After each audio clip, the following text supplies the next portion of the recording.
parce que beaucoup de leaders ont reçu des coups, ont été molestés quand ils sont descendus sur la pelouse. Oui. Avez-vous constaté ceux qui faisaient cela, qui les molestaient une fois qu'ils sont descendus? C'est des hommes en tenue militaire qui le faisaient. Ils étaient tellement nombreux.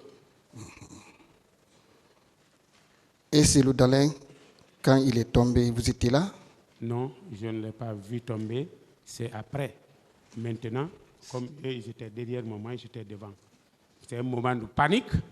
Et je ne l'ai pas lui quand même vu. C'est après maintenant que j'ai entendu dans le journal de 21h de notre radio que j'ai entendu maintenant qu'il a été touché. Bien.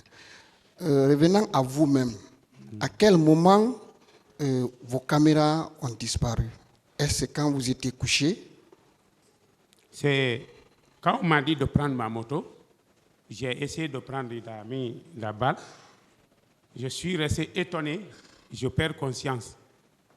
Il y avait le sac, parce que moi, je porte toujours le sac devant ici, pour empêcher les voleurs de déchirer quelque chose. Donc, quand j'ai perdu conscience, au moment où je me retrouvais maintenant hors du stade, je me suis levé, j'ai constaté où est le sac.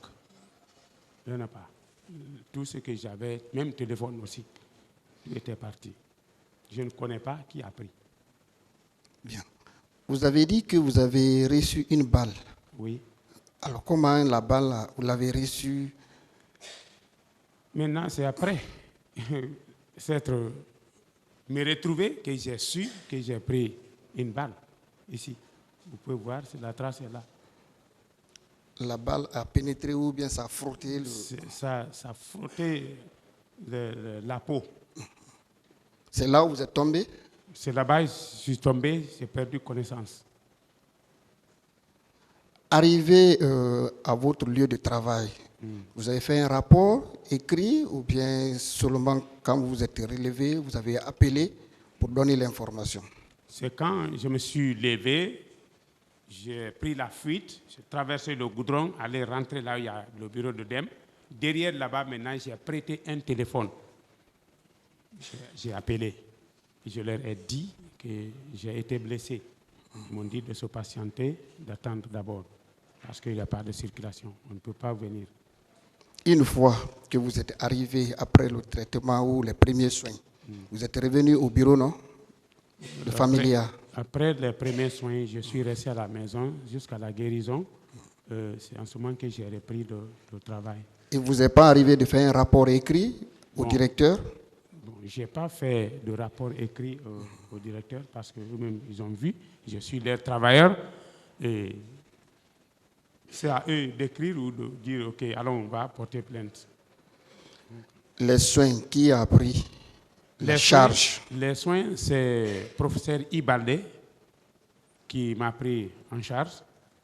Et comme j'étais son ami, il m'a cherché. Dès qu'il a entendu d'abord, j'étais d'abord au stade, il a appelé, il a dit, OK, amenez Mansara ici, je vais le soigner. Mais est-ce qu'ils ont dit? Je n'ai pas reçu l'information que Ibalde t'appelle.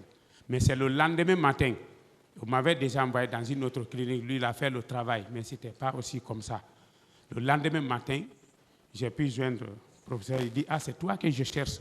Où tu es? J'ai dit, je suis à la maison. Il dit, viens. Je suis venu. Il a vu le travail, il a repris.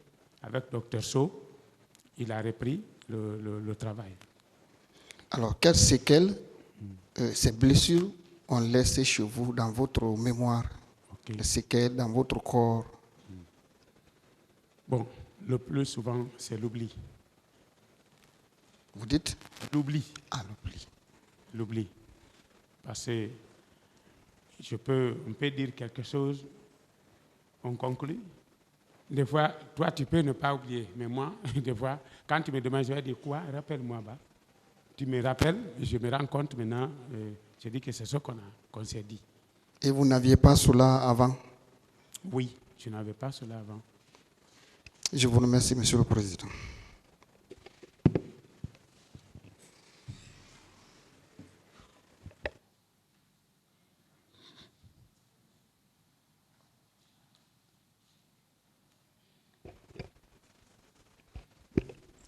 Merci, Monsieur le Président, de m'avoir donné la parole devant votre auguste et respectable tribunal.